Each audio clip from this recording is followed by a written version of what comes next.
Hey bike farmers, thanks for clicking in. I don't even know what to say about this thing or where to start, but this bike has so many problems and every single one of them is just a gigantic can of worms. Most of the time when customers bring me bikes like this, I'm like, just throw in the towel. It ain't worth it. Get something different. The past is the past, move on. But it says Bridgestone on the side of it.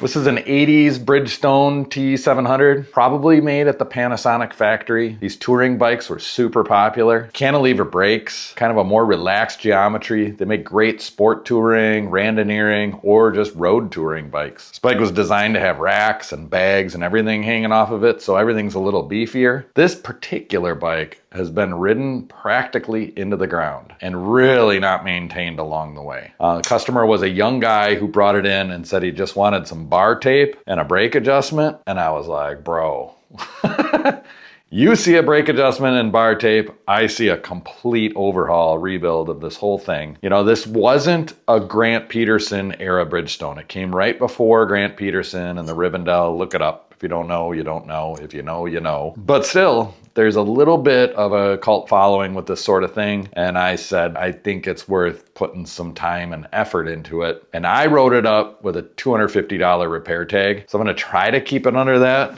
but I'll give you a closer look at why I think this bike is special and all the stupid things that I found wrong with it. And then we're just gonna kind of chip away at it. Might seem like a half-ass it a little bit, but we got to keep in mind this customer doesn't want to throw a lot of money into this bike, but it's got some sentimental value apparently. I think it's got some collector value or some vibes that I want to protect. You know, it's just one of those things where I'm just going to have to make the call if I go forward or backward or leave it or just avoid the problem. You know, some of it's going to be super practical. Some of it's going to be like, why am I even bothering? I don't know how this is going to turn out.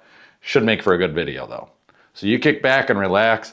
I'm certainly going to struggle on this one.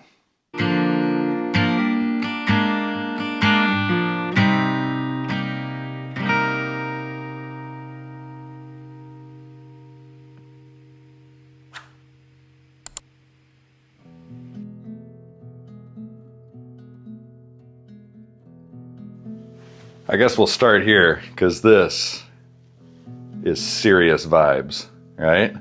When this bike has been ridden so much that they've worn the paint down from shifting. I don't know what the story is here, but this kid is too young for this to happen. So I'm guessing it was his dad's bike maybe. And then it's got a front wheel lock, which is really common with these touring bikes. It doesn't have a kickstand, but if you do this with the kickstand when you're loaded, the bike doesn't tip over. And then it kind of folds up out of the way. And then it's got these tiny little Diacomp brakes, and you can see how loose they are. That's kind of what he brought it in for. But I love these Diacomp brakes. They have no adjustment, so it's kind of a pain, but I'm thinking it was just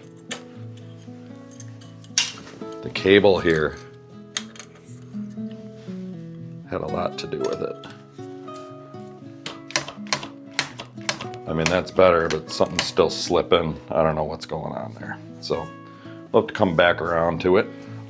I don't know what the opposite of vibes is, but I'm pretty sure it's got something to do with this chain disc, whatever the fuck it is. It's loose, but also this bottom bracket is incredibly loose. So you bounce this bike, and that's all you hear. It's just so loose.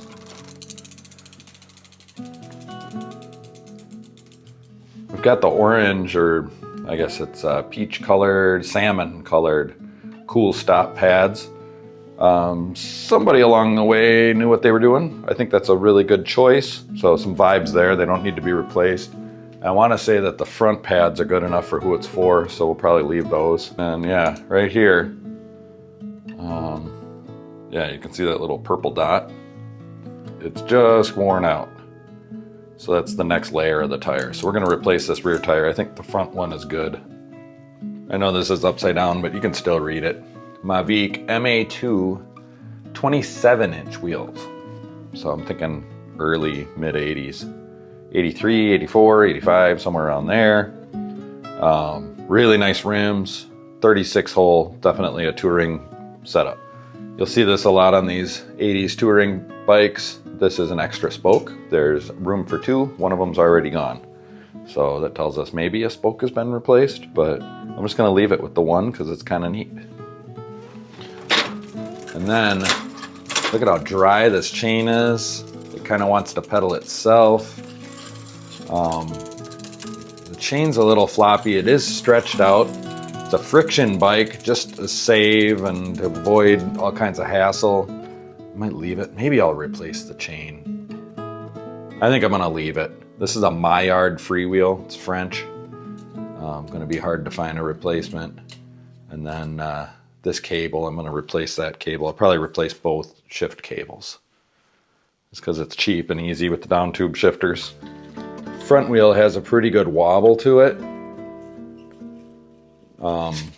It's a sealed bearing, feels pretty good. Hopefully we can just tune that out on the truthing stand. I didn't mention to him about the hoods. Hoods on this bike would be a pain in the butt to change because it's like undoing the whole brake and cable and whatever. We didn't talk about it. You know, this guy came in just wanting bar tape and a brake adjustment because of that. So I'm gonna leave the hoods because I don't think he really cares, and I'm gonna give him the cheap tape. It shocks me on what people find acceptable. I don't know. I mean, I'm a pretty filthy dude, and I'm sure you guys feel the same way about my bench, but man, that is something. And per the usual, we're gonna pop the wheels up. Oh, I'm gonna show you one thing here. Here's the quick release skewer. It's hanging out over here, so anything can hit it. Well, I guess it's gonna tighten it. But this is a trailer mount, probably, presumably, for a kid's trailer.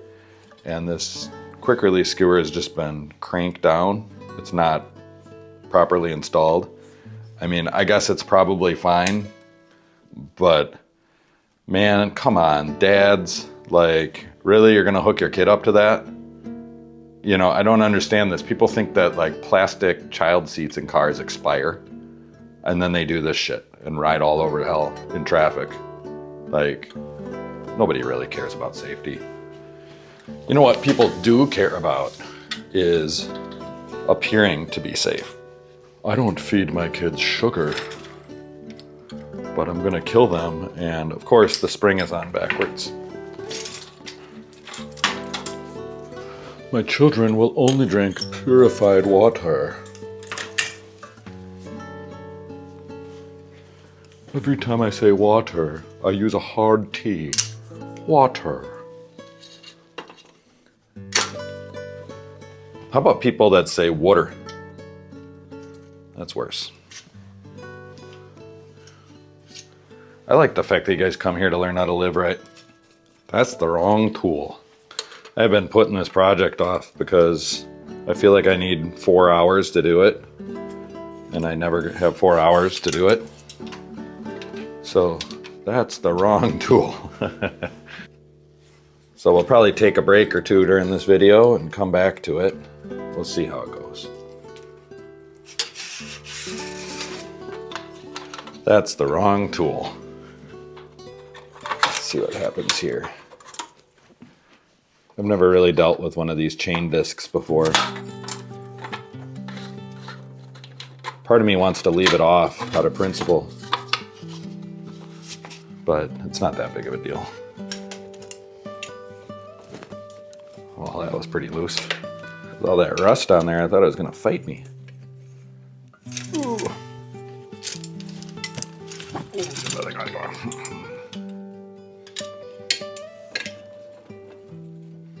Man, that's a crunchy bottom bracket. I think I'm just gonna replace it. I think I'll just try to pull it out and replace it with a sealed cartridge bottom bracket. It's way easier than an overhaul.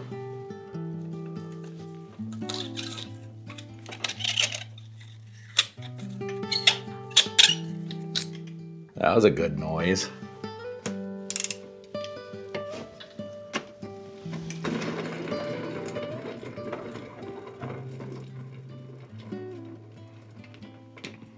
Man, you can just hear how crunchy that is.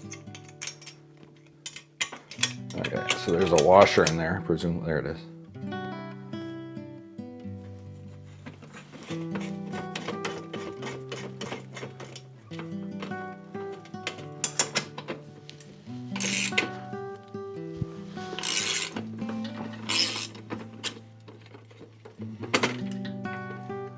Rusty.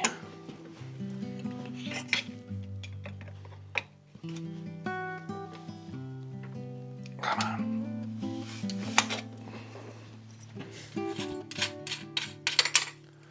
Oh, there's a spacer behind there.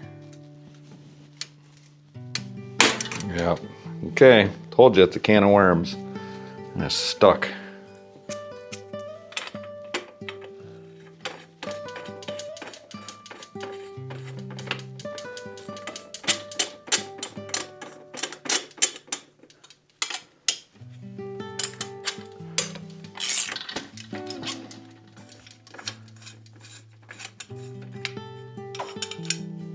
So I've got the bike all kind of jacked up in the stand like this.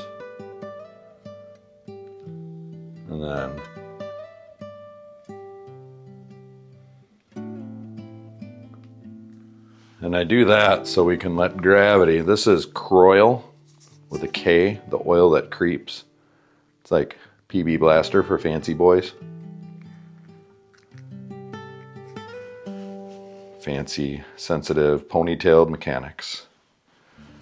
This isn't so bad. I can tell. It's the oil that creeps. It's creeping down in there.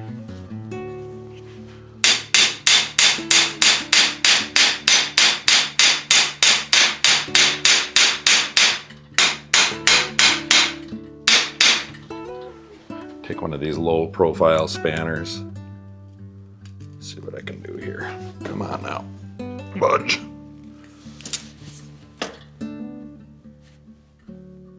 Nope.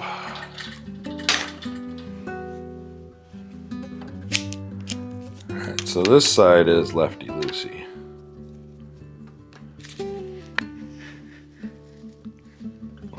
It's not grabbing onto anything.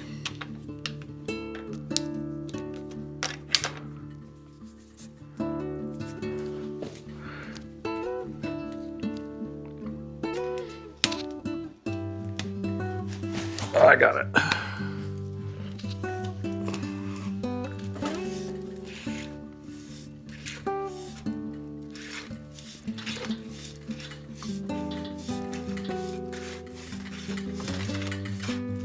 So normally you wouldn't want to do this because you'll ruin the threads, but we're throwing this thing away. I can just feel on the inside with how loose it was. We know that it's shot.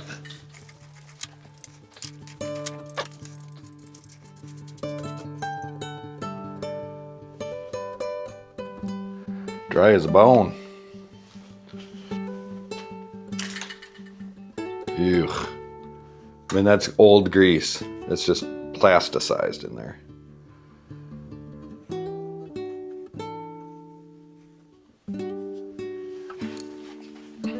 My new Knipex pliers.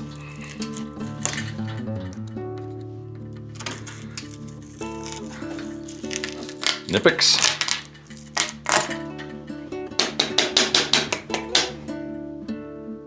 Yeah, you can see there's like a pile of rust in there. Crazy.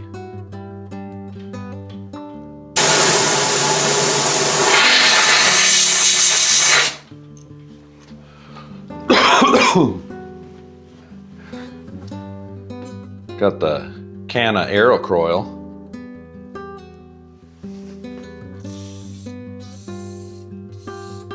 Spray it from the inside. Yeah, you gotta get creative with this stuff. Ooh. Let's see here. What have I done? Nope. Yup. Okay.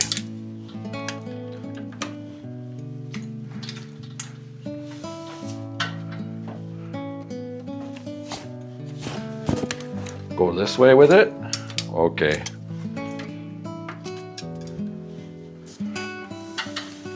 Yup. There we go. Fancy Sagino bottom bracket tool.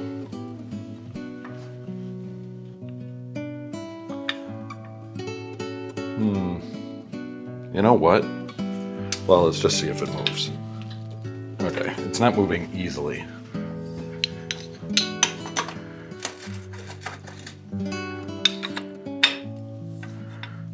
This is a tool you've probably never seen me use. I've always called it the Stein tool because it says Stein Company on it.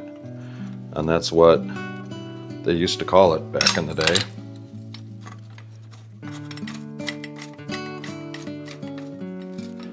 But this middle part screws into the spindle, and then this cuppy holdy part screws down. And it holds your tool on the flats and helps get purchase on all that.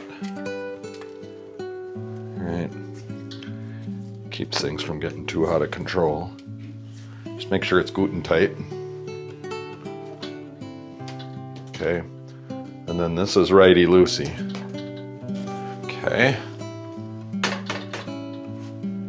1, 2, 3, 4, 5.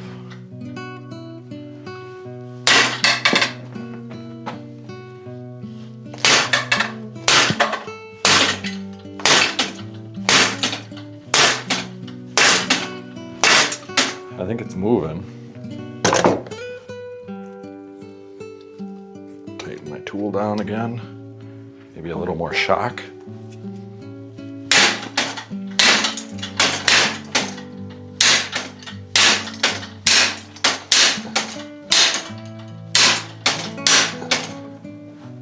I don't know if that was the tool moving or what.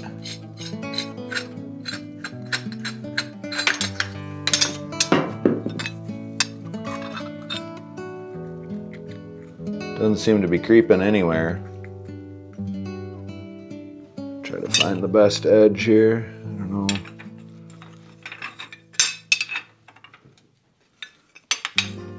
These tools tend to wear out, believe it or not. Maybe from all the pounding.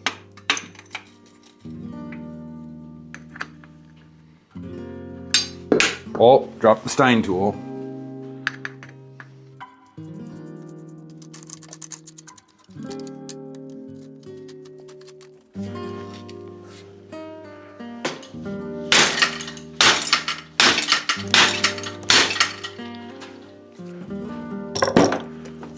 All right, I think it's moving better now. Why is this feeling bent?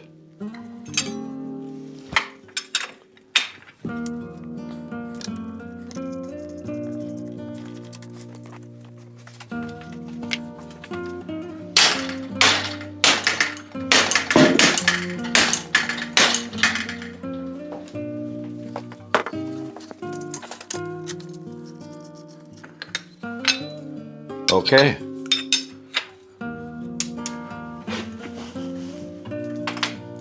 Let's see if we can do it the old-fashioned way. Here it is, folks.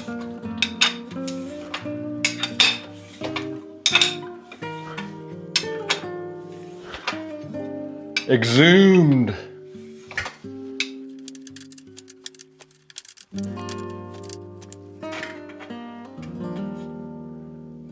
Nasty. So then, check the bottom bracket width. It's just 68. And then check your spindle length. 118. I got a 68 by 118 right here that I tried on a different bike that didn't work and took it off and threw it in the bins. So brand new. This is a cool old deer head front derailleur. I don't know why Shimano decided to start spelling deer wrong, but this is a replacement one. This barrel adjuster is barely hanging on here by 1 or 2 threads. And I'm not sure why that doesn't want to go into its happy home. It's because it's cross-threaded. It Did I call it or what? These bikes, you just know that everything is messed up over the years. I mean, whoever owned this clearly didn't have a mechanical mind or understand maintenance or whatever. They rode a lot. I mean, that's cool, right? It's hard for me as a mechanic first and a rider second to really fully respect that, but I guess I do. This is a tricky maneuver. Pardon my reach with my hand there. It's getting in the way. It's a friction bike, so I don't really care about this a whole lot, but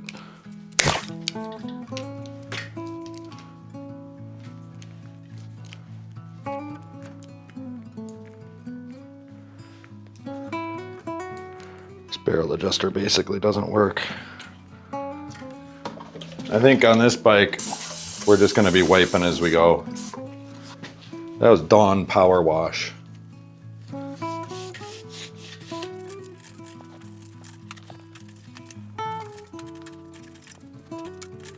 Put some grease on the threads in here.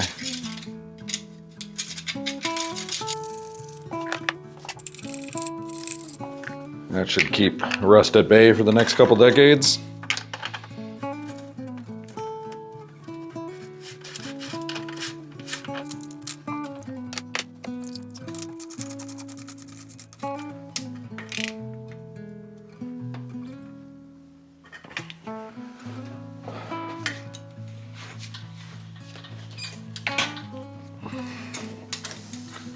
A lot of shuffling of the stand today.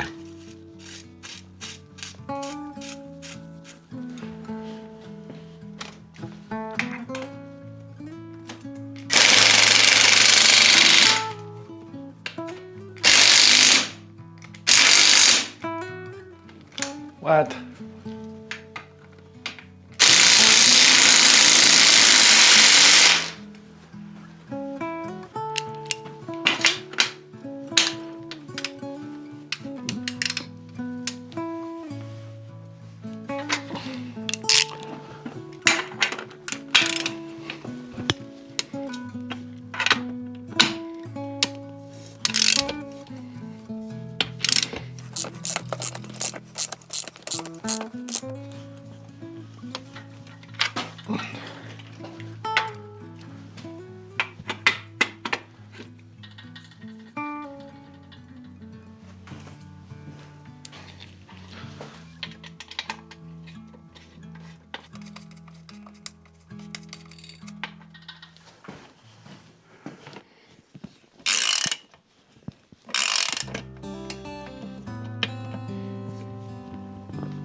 That's my stomach grumbling. Almost time for second breakfast. Actually, first breakfast. Maybe get this put together and then go do some breakfast. And got the morning exercise.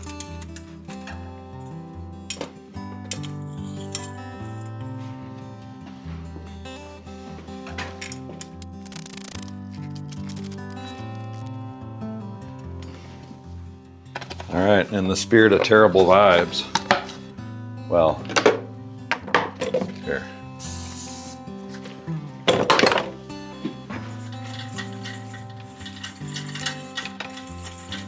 Clean up some of the dust.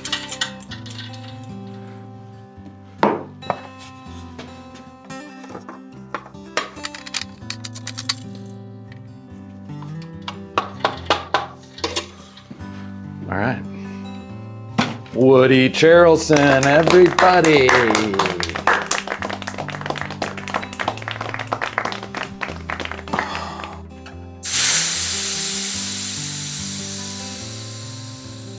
What are the chances of duct tape being the rim tape? Pretty high on this bike.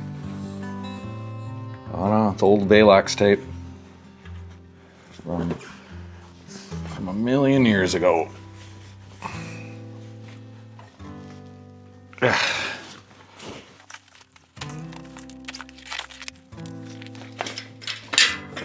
Alright, we're gonna replace the tube too. I don't usually do that, don't always do that. Okay, so like I was saying, yeah, both of these springs are backwards. Pointy side in, people. I swear to God, it's, oh, I dropped a spring. I heard it go tinking over here. Where'd you go, you little bastard? Yeah, it's probably about 50% of the bikes I work on have those springs backwards. I don't know if it's that high, but it's high. Okay, so the problem here, that's dry as a bone. And it's a Maillard hub, it's French, which means that all of the bolts and nuts and everything are gonna be a weird size. Nothing's standard, and everything's filthy. Part of me wants to cheat and just get some fill oil down in there to keep things going for another day. Part of me wants to take it all apart and do it right. My stomach is telling me to just go have breakfast and come back to it later. I'm sweating like a stuck pig for some reason. This is not a Maillard Freewheel. This is definitely a Shimano Freewheel.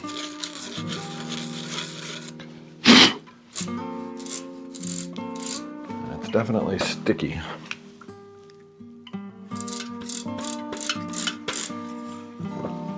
For some reason.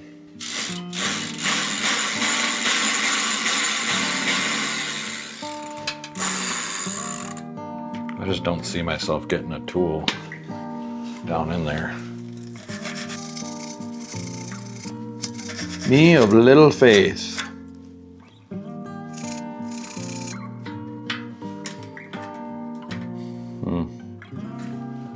Yep, it's 16. It's so infrequent, the 16, that I keep it in the drawer. Doesn't even get to hang around all the other reindeer.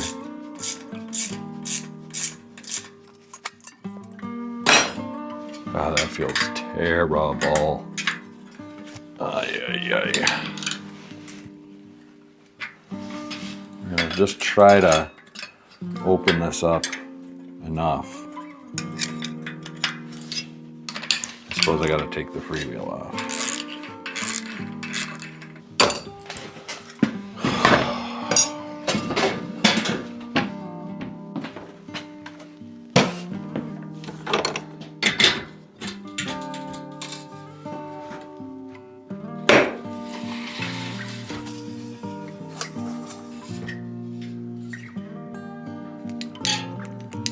This thing never fucking works.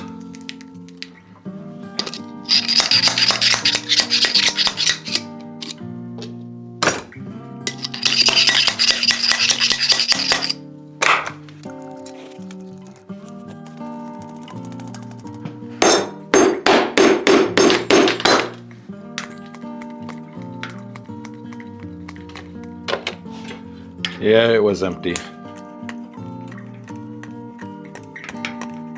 So there's air bubbles. You know, I just do my best, but this thing, man, they never fucking work. How is this like a design that has stood the test of time? I mean, maybe I just don't know.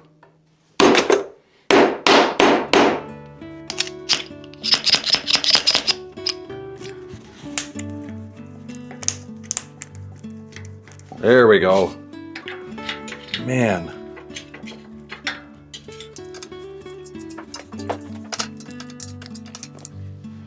This is like really hard to do and not get in the way of the camera. I don't know if I'm getting this shot at all. This old dork disc is still good. This old dork disc is a good name for your YouTube channel.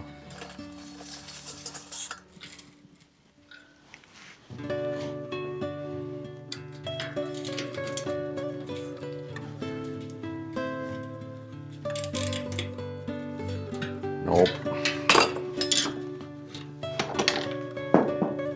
I am absolutely struggle bussing right now, and I'm starving. I haven't even gotten close to that tire. Ah.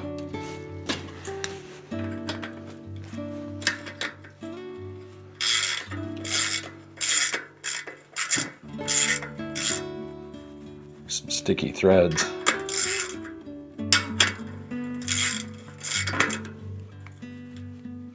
Okay, good news is that feels really good.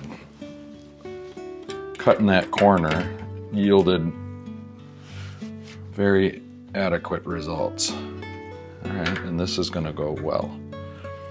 And that hub was loose anyway, just a smidge. All right, there's a little bit of a wobble. Hopefully the skewer will take care of the rest.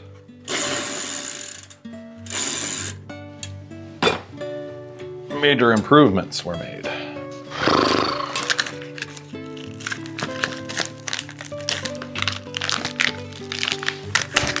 Come on, Continental, do better.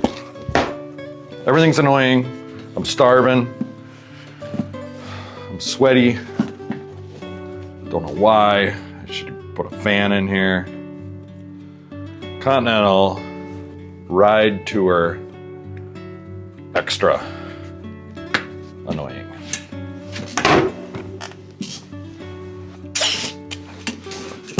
Normally I like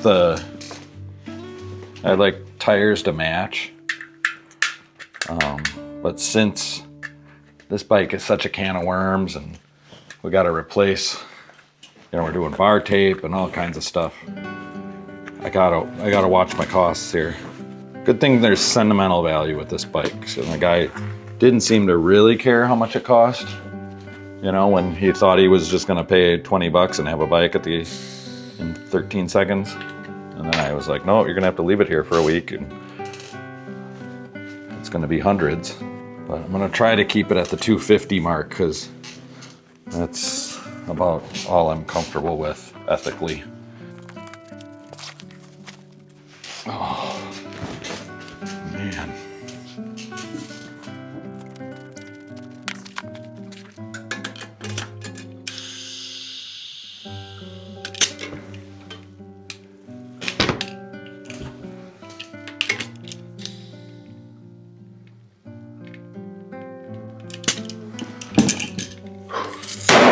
God damn it.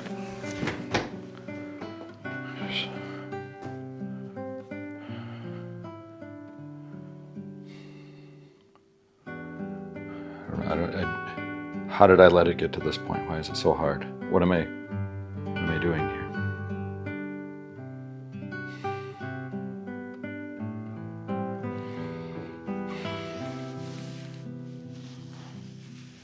I'm gonna go eat some breakfast. I'm gonna go work out.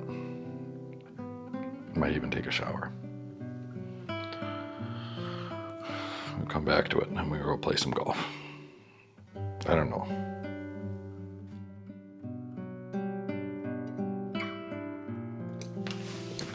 All right.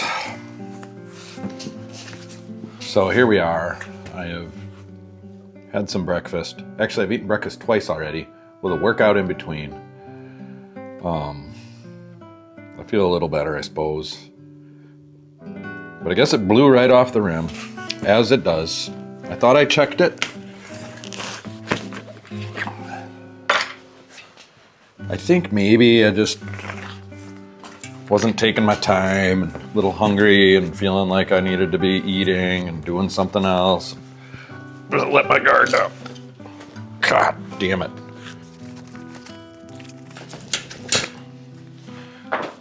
Here we are, right back in the thick of it. I should have said no. to this bike. Should have been like, nope, it's too far gone. It's just, I really struggle with that, where I looked at it and I knew, this is gonna be 4 hours worth of labor. And I've said it before on this channel, and it always gets comments, and people unsubscribe when I say I charge $90 an hour for labor, or I should. That's still cheaper than some of the shops around here that are like over 100, 120. Like, you just don't understand. But one bike, if this was a busy shop, and if I had other projects in here that could make me a lot more money with a lot less work, which, if I was operating like I should be, or like other shops do around here, that's the case. And all of this stuff just takes extra time, and I knew it. Looking at this bike, it was just gonna be a time suck, and nothing was gonna go smoothly, and so on and so forth. Now, I have a unique little situation here where I've scaled things way down with the bike shop, and I'm focused mostly on this channel, so this is good content and I can get my nut that way. I guess the reality is that this bike should be 4 hours of labor at $90 an hour, and then, all the parts, and it's, $500 repair, which I know one shop in particular, they just write it up that way, and the guy might pay it, I just don't think it's worth it, so I don't like signing people up for that. I don't know, I'm doing it wrong. I need to get a fan. It is hot down here for some reason. Muggy or something, I'm already sweating again. Okay, so 40 pounds of pressure. I mean, I guess I'm putting in a hybrid tire. See, it's blowing off here.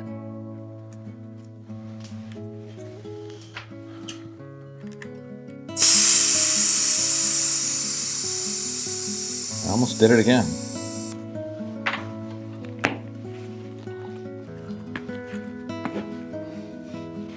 Maybe I'm just using too big a tube.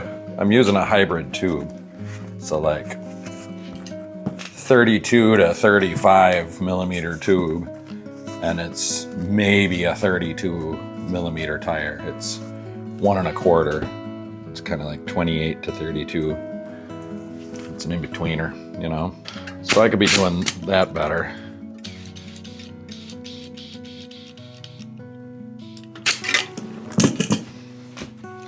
But my regular old bulk hybrid tubes should work fine. Okay, so that looks to be properly seated if I go all the way around with my eyeballs. Check the other side, all the way around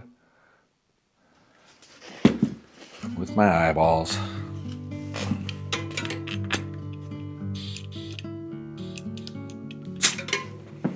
It's a lot of air. All right, let's go break some spokes. All right, truthing stand. Oh, springs are backwards. The truth is that most people have no frickin' clue what they're doing when it comes to bikes. That's the truth. And I don't expect everybody to have mechanical aptitude. I do, I suppose, expect everyone to have common sense. And to me, common sense is like knowing the basics and like being able to like look at a thing and, get it pretty right. That ain't happening here. And it's really not uncommon. And I get mad at you guys in the comments when you're like, fixing bike is easy. Like I can, try tearing a transmission out of a car in your driveway. I do that all the time. That's hard or something, and it's like, well, not everybody's a country bumpkin hick. I don't know how to do that. I don't expect everybody to be like mechanical, I suppose. But this is like next level, like just the neglect and, the expectation that it was just like, hey, we'll just adjust the brake It's every little thing on this bike. Like here we are with the skewer is like loose. Skewer nut. You know, and I'm supposed to be grateful that somebody brought me their business. It's got a little bit of a wobble. I told the customer, I'm like, you know, I don't know, these, this rim, the spokes may not have been touched for a million years, and then, you know, I put one twist on it and it snaps and they're all brittle and worn out. So I'm going through and just putting a little drop of Tri-Flow on each nipple, letting it kind of soak down into the threads, because I just want to give it a fighting chance at not having some sort of stupid catastrophic failure that'll derail me yet again. I just kind of want to get this bike done. It's 10 o'clock. I leave about noon to go play golf. So I got 2 hours to finish this bike. I feel like I'm, you know, well into it and only have a little bit to go, frankly. You just don't know. And so here we go. Putting this green wrench, okay, it went.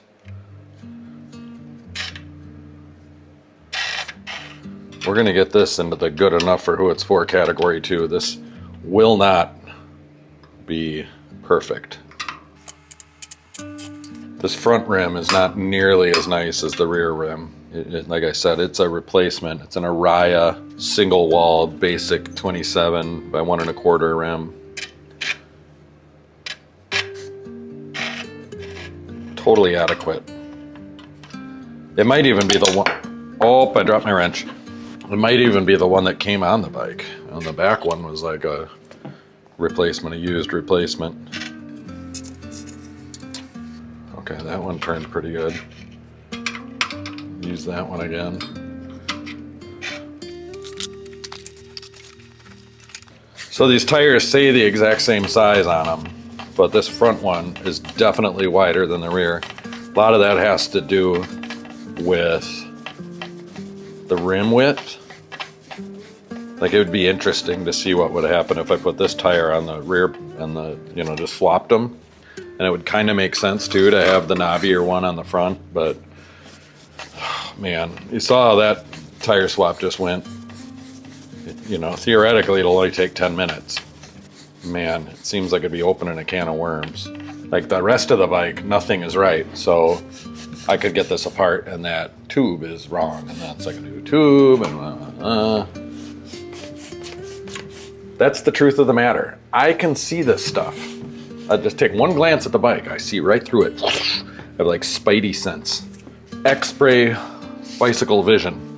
And I'm like, your bike sucks. And he's like, oh my God, he's such a bike snob. It's like, no, I'm not. I speak the truth. Oh, and this is all wibbly wobbly. All right, we're gonna lube up your nipples too. Hot stuff.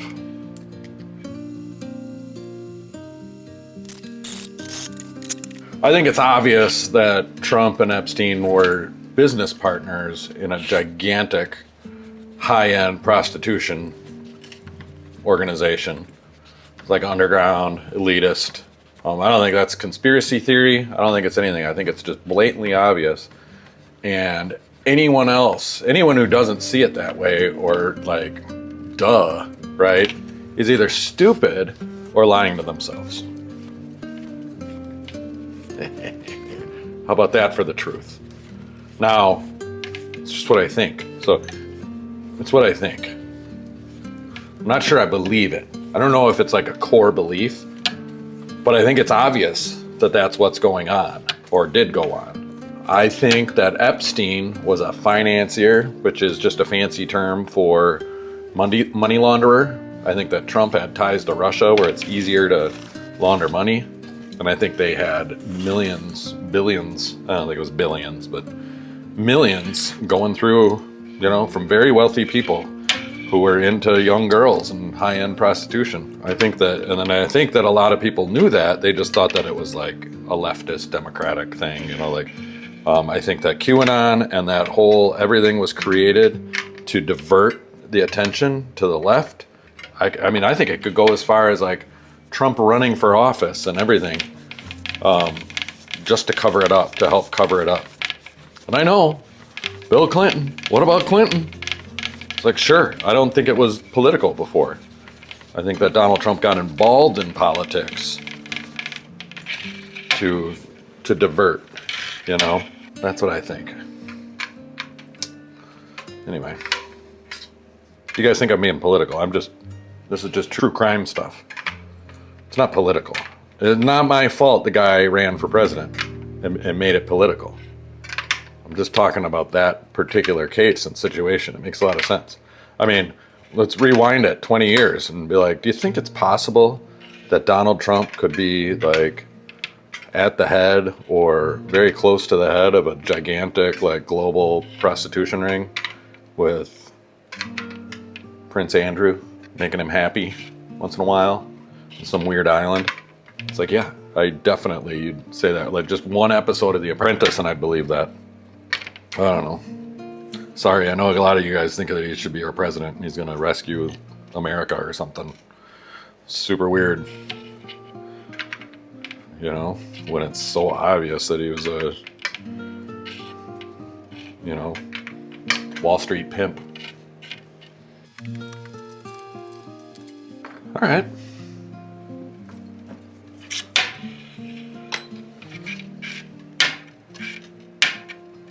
Here's this terrible situation.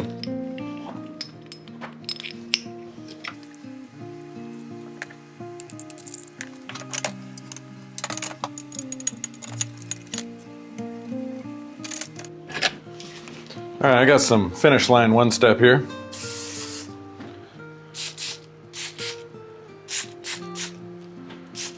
I'm gonna spray it on things.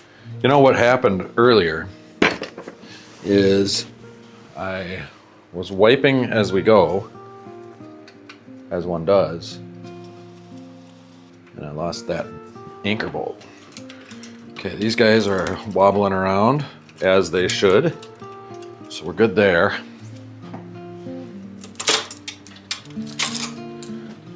That's a little slow to return.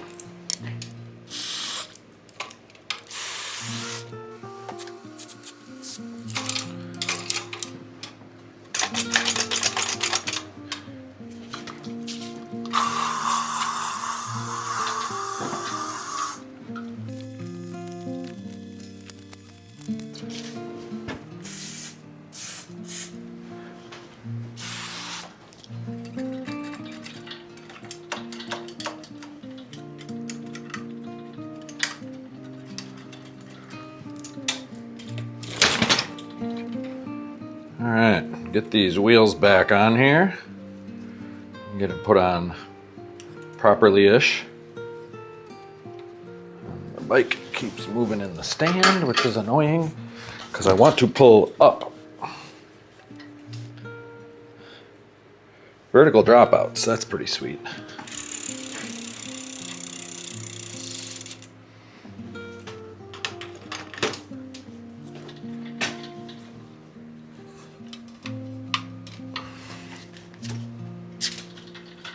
Tight.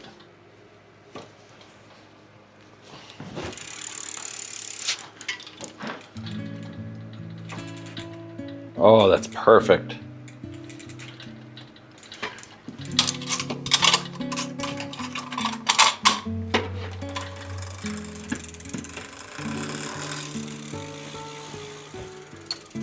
So this really wasn't turning much at all in the beginning.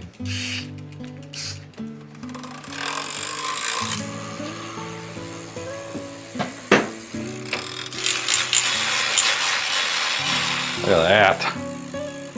Hot dog. This bike is gonna be okay, everybody. I don't think this is really, maybe that's how it works. It seems like it should maybe move down a smidge. Flat head on this side.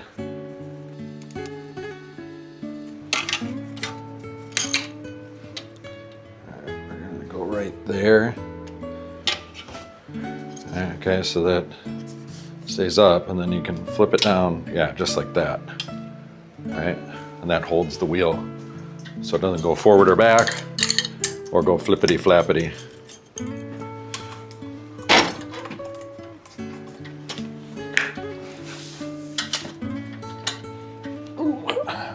upside down bike. Let me show you why. Because we're gonna lubricate our brake cable using gravity. I'm gonna do this part here too.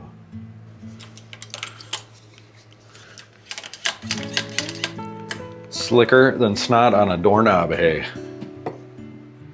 Drop a little down the rear cable here. It's gonna be tougher. We don't have as much wiggle room, I don't think.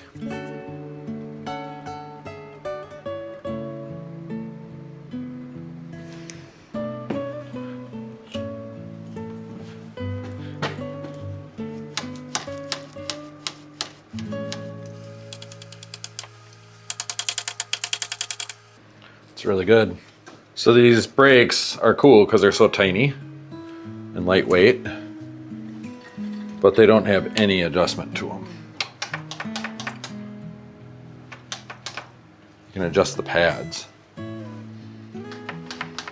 but not even hardly that.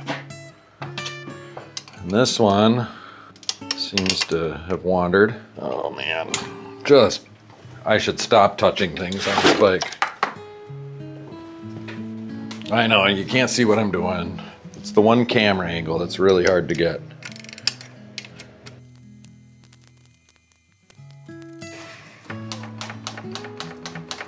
That's way more better, hey. Hopefully I don't screw it up right here.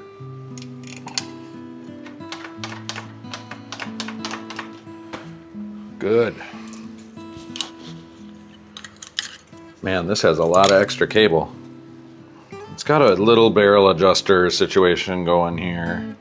But I think ultimately what we need to do is loosen the hanger and slide it up a smidge. Before I do that, I'm gonna lubricate. Most of the time, it's an 8 or a 9 back here. And of course, it's the other one. Grab the back with a 9. And the front with a 10, but it's a 9 too.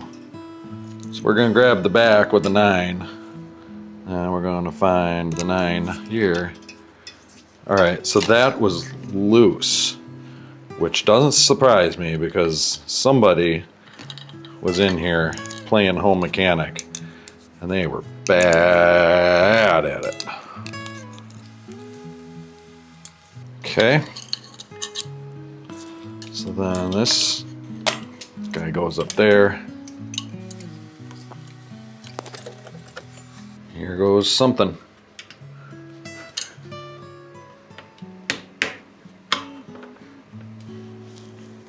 I can tell already it's gonna be too tight.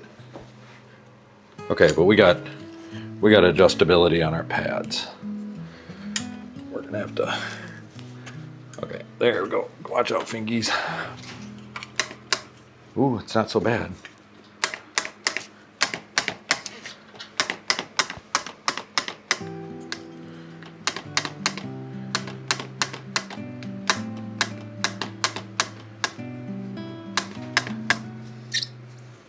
Oh.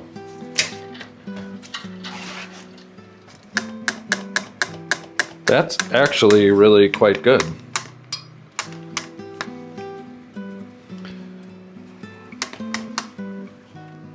Let's see here. We're gonna put a wrench on it. This pad needs to come up a little bit, which it just did.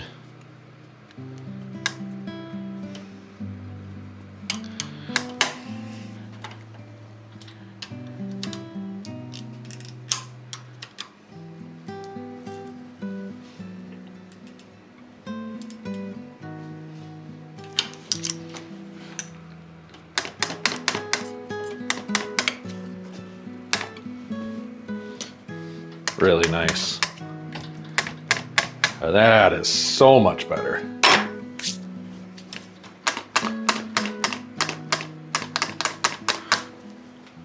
I mean, this is just the coolest thing ever, right? Like the thumb goes there and the finger, you know, this is just where the shifting is, you know, your finger just wears a hole in it, the paint. It's very cool.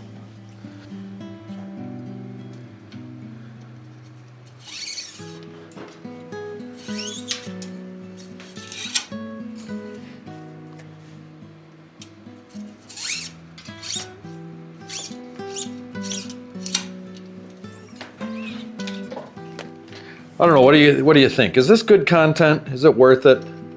Let me know. Click a like, leave a comment. I mean, I think it is. I think it's good content. These projects are never without their drama. I suppose it's worth it. Things are going together pretty well now. I'm feeling satisfied that I'm like really making an improvement to this guy's bike. I feel like I'm about to strip this nut out, or this bolt. I'm gonna leave it, but it's just not tightening too satisfactorily. Oh, you know what else? Is it wasn't shifting down into the lowest gear. I hope I didn't just cut that too short.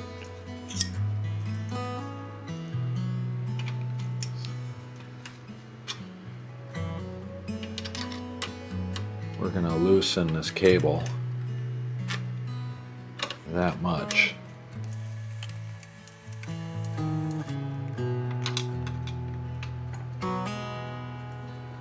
We're gonna loosen the low limit. All right, so that shifted it, but it also dropped it. There might be a reason why this bike deleted. What is going on here? All right, we're gonna get this rear cable out of the way before we start messing around too much here. Cable true there. This is the old style of housing. It goes right in, no ferrule needed. And then there's a ferrule on the barrel.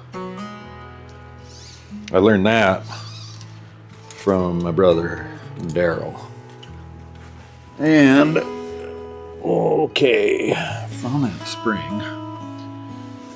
I'm getting really lucky that I keep dropping this stuff and then I'm able to find it. I've lost both anchors today.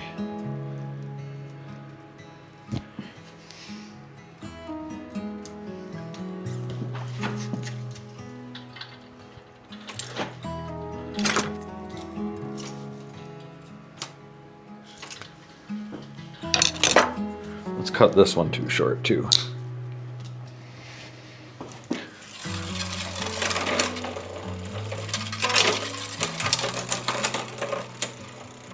Low, high, low.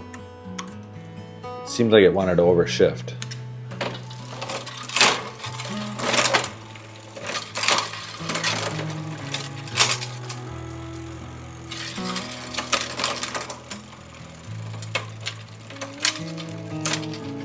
Okay, that's all good.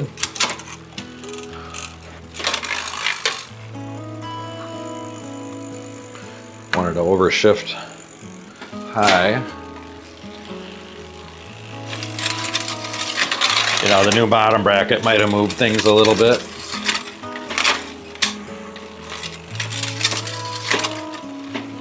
Holy shit. This guy's gonna have a fully functional bike for the first time and maybe ever, depending on when I don't know who did all the damage here. If it was him or whoever made it sentimental, Uncle Lance or whoever.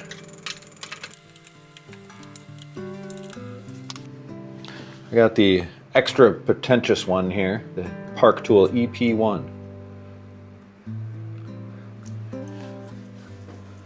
You gotta be a very, very fancy boy to have one of these tools and to use it. I'm gonna make an executive decision on these disgusting hoods. Cutting them off. Okay, so I was wondering if the wheel stopper thing was a good idea for wrapping bars, and it is not. I'm gonna cut my finger off. So I think I will just like, maybe just when I wrap the bars, do an extra lap, you know, just to kind of, I don't mind, you know, hoods that show, especially on a bike this old.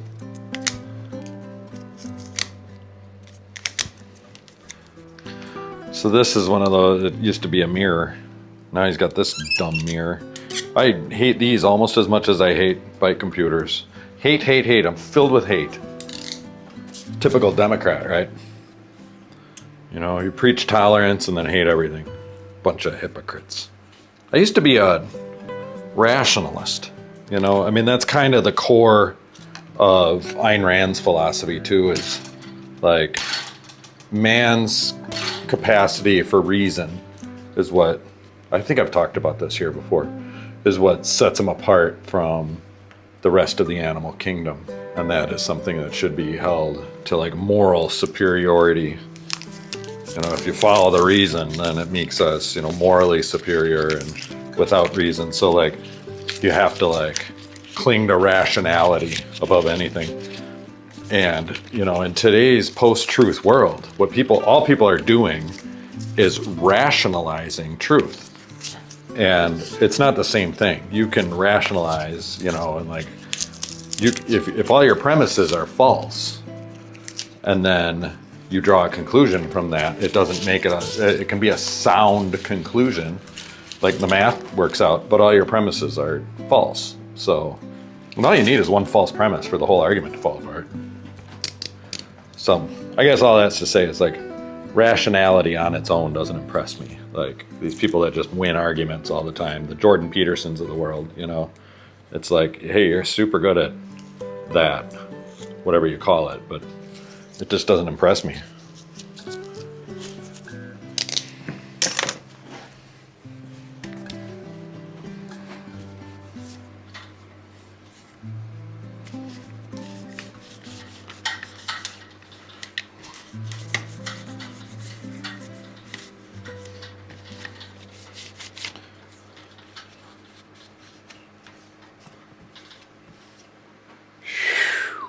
Okay, ready for tape? Okie dokie. I just had to run to the hardware store to get electrical tape. Glad I remembered before I really got going here. Anyway, there's a move around here that I know that I don't know what it is, you know? These are some pretty old school bars that aren't very wide. So I think we're gonna have plenty of tape for around the lever shenanigans. Round and round we go. Where she stops, nobody knows. But I think this is the move right here. Right?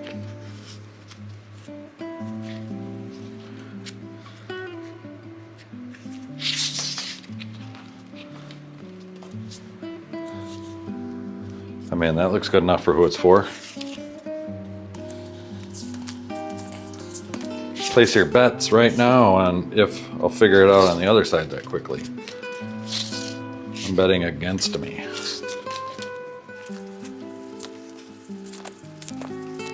Feels like we'll have just enough tape. Oh, plenty. Plenty. Cut a bunch off. That was pretty darn good though. So I cut straight forward from out here. I pull the tail and then cut straight away from me, right along the top tube. All right.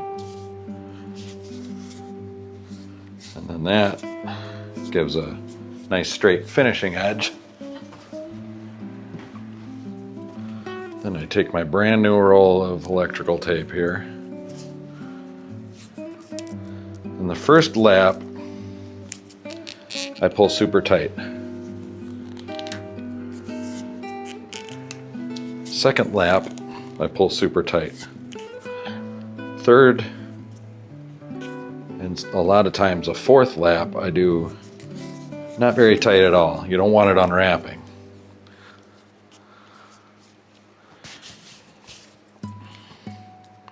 If you just crank on it all the way around, then over time it'll heat up and undo itself. You get one width. It's nice and clean. Not bad, eh?